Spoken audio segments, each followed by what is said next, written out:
Hey, what's up, everyone? Happy start to your Lent and a happy Ash Wednesday. You'll notice I don't have my ashes because I'm under the weather. But one of the things I wanted to do for Lent was read the gospel and share it every day for everybody. In case you're not able to make it to Mass, or you don't have the time to hear the gospel, or just so you can get in a habit of hearing it to start your day and to put the armor of the word on to start your day. So I'm going to just read what's today's reading. So in the Catholic Church, the Bible, we read it with an Old Testament, Psalm, a New Testament, and the Gospel. And it's structured in a way so we go to Mass, or you can go to Mass every day, and the readings that are decided upon. So one Catholic church reads the same readings all across the world, and it just kind of helps. There's a chiastic structure, so the Old Testament matches up with the New Testament or fulfills it. So I'd like to read just the gospel during Lent and the words of Christ and share that with you every day. Feel free to share it, add comments if there's anything that you're want to pray along with during Lent. Add it there, and we'll add it to the prayer intentions for the day.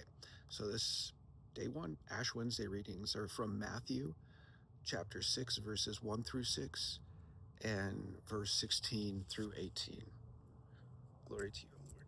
So Catholics do that when we read the gospel, and it's, may I believe it in my mind, profess it in my mouth, believe it in my heart. At least that's what I was taught. So you'll see him do that sometimes. So, chapter 6, concerning almsgiving. Beware of practicing your piety before men in order to be seen by them, for then you will have no reward from your Father who is in heaven.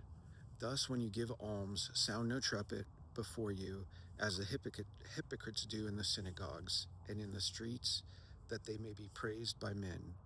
Truly I say to you, they have received their reward. But when you give alms, do not let your left hand know what your right hand is doing, so that your alms may be in secret, and your Father who sees in secret will reward you. And when you pray, you must not be like the hypocrites, for they love to stand and pray in the synagogues and at the street corners, that they may be seen by men. Truly I say to you, they have their reward. But when you pray, go into your room and shut the door, and pray to your Father who is in secret, and your Father who sees in secret will reward you. And when you fast, do not look dismal like the hypocrites, for they disfigure their faces, that their fasting may be seen by men. Truly I say to you, they have their reward. But when you fast, anoint your head and wash your face, that your fasting may not be seen by men, but by your Father who is in secret, and your Father who sees in secret will reward you. Father, thank you for your word. Thank you for sending your only begotten Son, died and rose, and gave us an outpouring of the Holy Spirit. Lord, I ask that you bless us all during this Lent. Watch over everyone and help everyone to know they are loved by the Father, that this time, these 40 days of Lent, are meant to draw closer to you, to live as Christ lived during his 40 days in the desert, that we may see that all of this life is for you, Lord, that you loved us so much that you gave us life. When I read that gospel, it makes me think what was hard for me growing up as a Christian, and that is hypocrisy. I would hear people preach or say things and then see them live in a certain way. And I could never deal with that. And that we have to trust that God sees all that we do, not just our actions, but our thoughts and what's in our heart. And that we come to him in prayer with sincerity and honesty and openness, and that we're not doing what we do for others, that they